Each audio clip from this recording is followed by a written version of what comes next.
प्यारे बच्चों, आज हम करने जा रहे हैं अपना अपना स्थान। देखिए यहाँ पर आपका शीर्षक दिया है, हेडिंग दी है अपना अपना स्थान। मैंने इसको एक दूसरी हेडिंग दी है अशुद्ध शुद्ध। जब मैंने ये पढ़ा तो ये मुझे लगा कि इसको हम अशुद्ध शुद्ध भी कहेंगे तो ये सही होगा। आइए आप निश्चय कीजिएगा कि क्या मैंने अशुद्ध शुद्ध लिखा तो ये सही लिखा या अपना अपना स्थान ही हो सकता था। चलो देखते हैं आगे ये है क्या। संज्ञा, सर्वनाम, विशेषण और क्रिया का वाक्य में स्थान निश्चित होता है। जैसे क्रिया वाक्य के अंत में आती है। उदाहरण देखिए, लड़का खेल रहा है तो सही बात है, लड़का क्या है? लड़का है कर्ता। क्या है ये? कर्ता।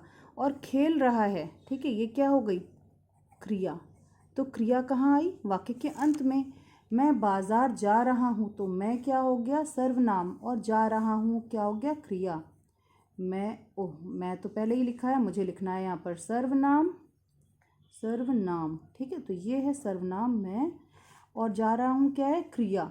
तो सही बात है, आप ध्यान रखेंगे क्रिया जो है वाक्य के अंत में आती है और जो करता है, काम को करने वाला है, वो शुरुआत में आता है। अब बीच में और जो भी चीज़ होती है वो बीच में आती है, ठीक है। तो आपके लिए यहाँ पर कुछ वाक्य दिए गए हैं, उनको आपको सही तरीके से व्यवस्थित करके लिखना है। नीचे दिए गए वाक्यों में क्रिया को उसके निश्चित स्थान पर ले जाकर वाक्यों को शुद्ध कीजिए, ठीक है। देखिए यहाँ पर शुद्ध करने की बात आई, इसीलिए मैंने लिखा था अशुद्ध शुद्ध, क्योंकि ये अशुद्ध है वाक्य अभी जो दिए गए हैं आपको, इनको आपको शुद्ध करना है। पहला यहाँ पर हल किया गया है आपके लिए, खेल रहा है कबीर, तो सही बनाया गया है, कबीर खेल रहा है। अब दूसरे से आप करेंगे, ख से, दादी सुना रही हैं कहानियाँ, तो पहले हम क्या लिखेंगे? दादी, ठीक है, दादी, फिर आ जाएगा बीच में कहानियाँ, फिर सुना रही हैं, ठीक है। तो ये दादी कहानियाँ सुना रही हैं। चलिए लिखते हैं, दादी। मुझे दादी के साथ ना ऐसा लगता है कि मैं जी भी लगाऊं। दादी जी कहानियाँ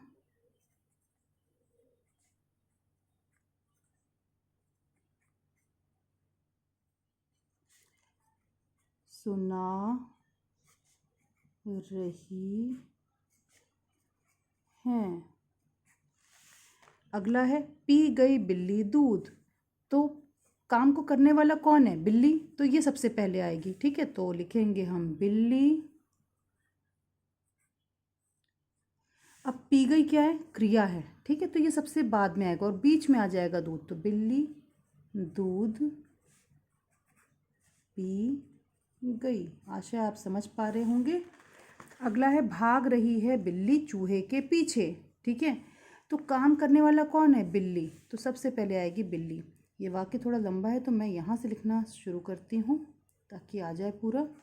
बिल्ली चूहे के पीछे, चूहे के पीछे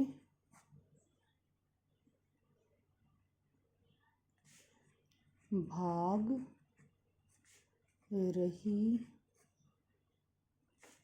है। अगला है चलें आओ ऊपर, ठीक है, तो आओ ऊपर चलें, चलना क्या है? क्रिया, तो ये अंत में आएगा, ठीक है। तो आओ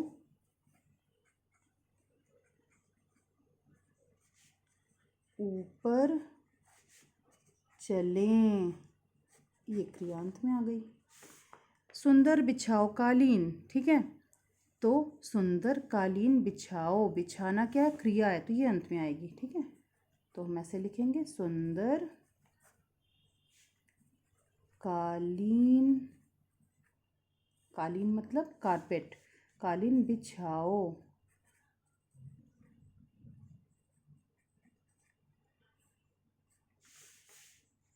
अगला है हो गई है रात, तो रात हो गई है, रात हो गई है।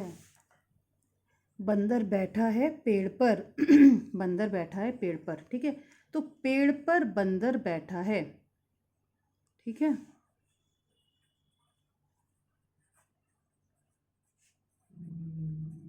बंदर बैठा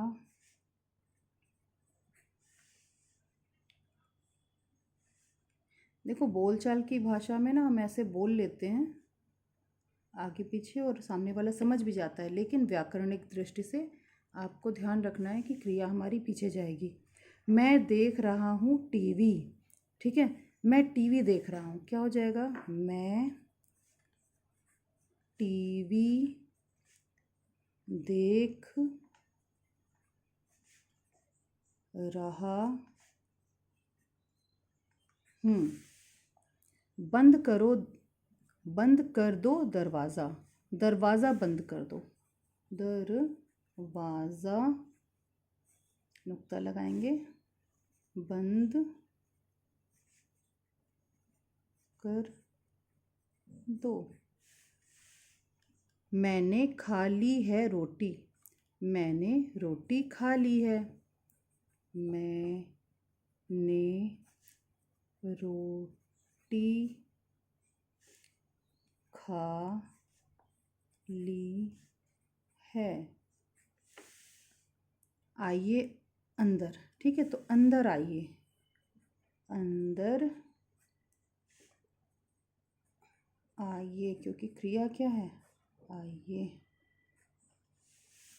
पढ़िए ध्यान से, तो ध्यान से पढ़िए, ध्यान से पढ़िए, ठीक है, पढ़िए। ये ए आ जाएगा, यहाँ पर ए लिखेंगे हम, पढ़िए। अब इस प्रकार से लिखा जाता है, सीधे स्वर आता है, ठीक है।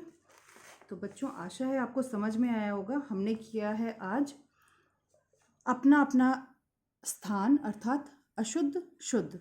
जो अशुद्ध वाक्य थे उनको हमने शुद्ध किया, हमने क्रिया को अंत में रखा और कर्ता को शुरुआत में।